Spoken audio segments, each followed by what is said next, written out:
Sa positive naman guys, ito may dadating na mga magagandang balita pagdating ito sa ano guys, kaperahan. Itong mga magagandang balita na 'to, puwede siyang mag-open ng mga new opportunities at saka maaaring makadagdag ito sa savings mo or dagdag pagkakakitaan. Yung iba sa inyo guys, meron naman kayong source of income pero gusto niyong mag-increase yung source of income niyo para madagdagan yung ipon niyo, yung savings niyo. Ang priority niyo ngayon guys is makapag-save, makapag-ipon kasi yung kinikita niyo parang okey naman na sa mga gastusin niyo pero gusto niyo madagdagan yung kita niyo para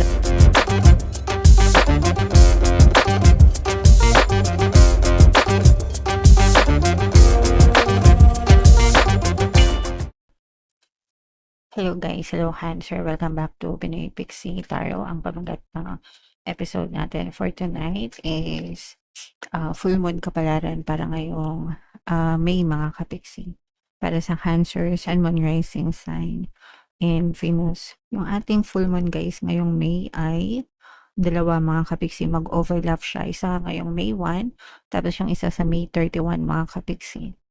So, ang reading na to ay para sa period na yan and ang pamagat ng ating full moon ay flower moon. Okay? So, unahin natin tong deck na to, Cancer, or tong card na to, moon message guys, work through your fears. Ito guys, yung paulit-ulit na sinasabi ko sa inyo guys, kailangan alisin nyo yung takot sa puso nyo, sa isip nyo, sa dibdib nyo guys. Okay? Kasi yung takot natin, yun yung pumapatay sa pangarap natin. Sabi nga dun sa, yung favorite na sinashare ko sa inyo guys, pagdating sa fear is yung narinig ko dun sa movie na dun. Sabi ng isang character dun, I must not fear. Fear is the mind killer. It's a little death that brings obliteration.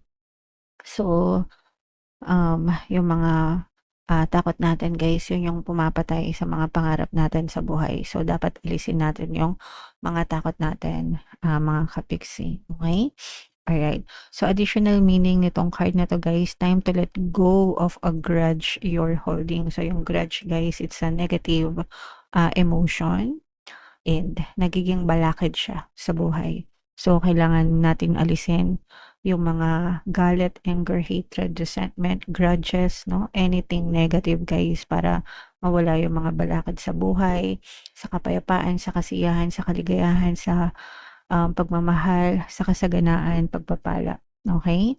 Move on from jealousy. Stop being obsessive. Yung jealousy guys, again, it's a negative emotion.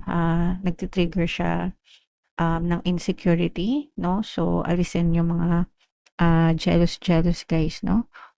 Iwasan nyo yung pagiging paranoid sa buhay nyo and start loving yourself and start to be more confident about yourself, mga kapiksi. Alright? Okay. So, comment down below guys if naka-resonate kayo dyan. Shuffle natin to, hanapin natin yung energy ng Cancer at saka yung energy ng Moon guys. Pag pinashuffle ko to, panoorin nyo muna yung video natin regarding sa ating paano mag-manifest ng abundance video course. Kapiksi, sawa ka na ba sa mga struggles at hirap sa buhay mo? Masipag ka ba at masikap sa buhay ngunit hindi ka pa rin umaasenso? Ilang beses ka na bang nag-attempt mag-negosyo at mag-invest pero palagi ka pa rin nalulugi? Sa pagkakataon na ito ay maaaring may subconscious beliefs ka na nagiging balakid sa iyong pag-unlad at pagyaman. Introducing, paano mag-manifest ng abundance video course. Dito ay matututunan mong ma-overcome ang mga balakid mo para tuluyan ka ng umunlad, umasenso, sumagana, maging matagumpay, successful at maswerte sa iyong kabuhayan, pera, trabaho, negosyo, salapi at kaperahan ng bonggang-bongga. Dali, mag-send na ng email sa pinoypixie@gmail.com at simulan na ang iyong pagyaman ngayon. Alright, so sa lahat ng gusto mag-avail ng course guys, meron tayong paano mag-manifest ng abundance video course, paano mawala ang third party at magkaroon ng harmonious na relationship, paano pabalikin si ex or vice breakup. Sa mga interesado guys, mag-send lang kayo ng email sa pinoypixie@gmail.com. And sa mga naghahanap ng pampaswerte guys, meron tayo money shaker jar guys, super effective na pampaswerte na to guys, pwede sa salapi, trabaho, pera, negosyo, kahit saan guys, no? And tsaka ito. So, ito yung WhatsApp number natin, chat nyo lang ako dyan mga ka-fixing.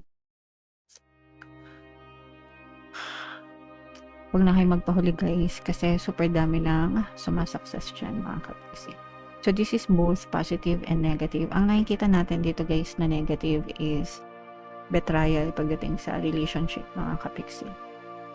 betrayal sa relasyon, ito guys, no? So, for some of you, ibig sabihin, binetray kayo ng person nyo, mga kapiksi, deception, no? Deception, niloko kayo, binetray kayo, tinrider kayo ang inyong mga partner or specific person, and right now, hindi pa kayo nakaka-move on, sariwa pa yung sugat sa inyo.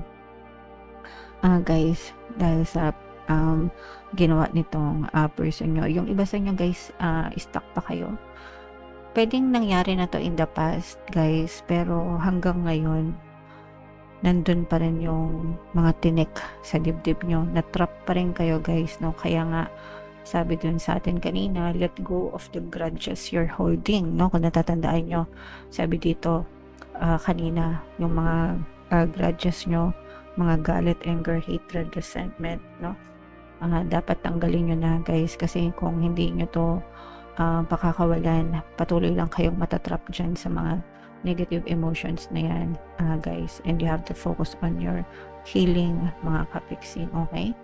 So, pwede siya mag-resonate kahit either hiwalay na kayo ng person mo, pero yung galit mo nandun pa rin, lalo na dun sa mga kapiksi na hindi kayo hiwalay, araw-araw lang kayong nagagalit tuwing naaalala niyo yung ginawa sa inyo ng person nyo, mga kapiksi, okay? So, yun yung nakikita natin para sa inyo, guys. Sa positive naman guys, ito may dadating na mga magagandang balita pagdating to sa guys, kaperahan. Itong mga magagandang balita na to, pwede siyang mag-open ng mga new opportunities at saka maaaring makadagdag ito sa savings mo or dagdag pagkakakitaan. Yung pa sa inyo guys, meron naman kayong source of income pero gusto nyong mag-increase yung source of income nyo para madagdagan yung ipon nyo, yung savings nyo. Ang priority nyo ngayon guys is makapag-save, makapag-ipon, kasi yung kinikita nyo parang okay naman na sa mga gastusin nyo, pero gusto nyo madagdagan yung kita nyo para may savings kayo, no? And meron kayong mga opportunities na pwedeng subukan guys para madagdagan yung mga savings na yan, mga kapiksi, okay?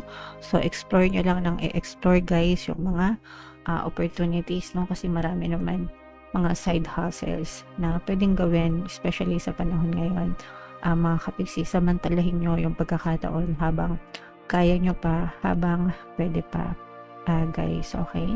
Alright, and ito guys, no, nakikita natin na for some of you, ito very harmonious naman yung relationship sa loob ng tahanan. Yung iba sa inyo guys, parang feeling ko tulong-tulong kayo ng pamilya mo, lalo na yung mga may mga anak na. So parang yung mga anak nyo, pwedeng nakakatulong sila sa additional source of income mo sa kabuhayan nyo, mga kapiksi, no? So marami ngayon nakikita ko, yung iba nag-vlog sila, nagko-content sila, kasama nila yung mga anak nila, ganyan. Yung iba naman tumutulong talaga yung mga anak, kunwari nagtitinda dito sa amin guys, no? Marami dito, kunwari o-order ka ng pagkain, kasi to subdivision, kunwari o-order ka ng pagkain, ang magdi-deliver sa iyo bata.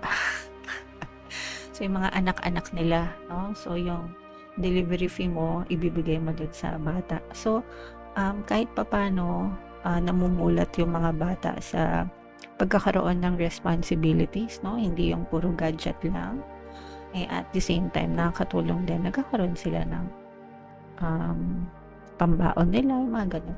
So, anyway, nakwento ko lang. Pero for some of you, ganun, parang nakakatulong sa inyo yung mga anak nyo, lalo na kung mga adults na yung mga anak nyo, mga kapiksi. And sama-sama din kayo na nagtutulong-tulong para makarecover, guys, sa buhay nyo. Itong recovery, mag-resonate ito doon sa mga kapiksi natin kung kayo ay nagdanas or dumanas ng mga pagsubok or mga problema. Sama-sama yung malalampasan, sama-sama kayong mga katayo kasama ng mga pamilya nyo. Guys, okay? So, sa family, maganda yung energy. Sa pera, maganda din yung energy. Sa relasyon, pagdating sa love life, medyo sablay, guys. So, comment down below, guys, if naka-resonate kayo dyan. And yung mga magagandang energy, i-mail nyo na lang sa comment section, guys. So, ito yung ating love message or love advice para sa inyo, Cancer. So, ito yung image ng card na nakuha natin for you. You may not always understand why certain things happen.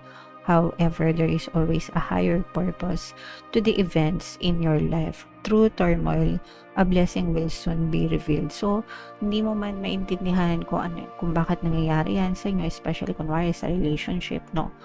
Hindi mo man naintindihan kung bakit binetray ka ng person mo, kasi yung iba nga, di ba, may betrayal, kung bakit ka niloko, mabait ka naman, mapagmahal ka naman, binigay mo naman ang lahat, pero ganun pa rin yung ginawa sa'yo. Hindi mo man siya maintindihan ngayon, it's okay guys, no? It's teaching you lessons na in the future, para sa inyo din, para mag-guide kayo, and ipibless din kayo sa relationship. Sometime soon, mga kapiksi, wag lang kayong mawalan ng pag-asa. It's not love, no? You don't have to blame love. It's the person itself, mga kapiksi. Sabi nga dun sa kanta, di ba? Ano ba yung kanta na yun? It's the lover, not the love. Who broke your heart last night? Ano yun eh? 80s yata yung kanta na yun, mga kapiksi. Pasensya na din sa mga kapanahunan ko. But yeah, so wag niyong sisihin yung pag-ibig, no?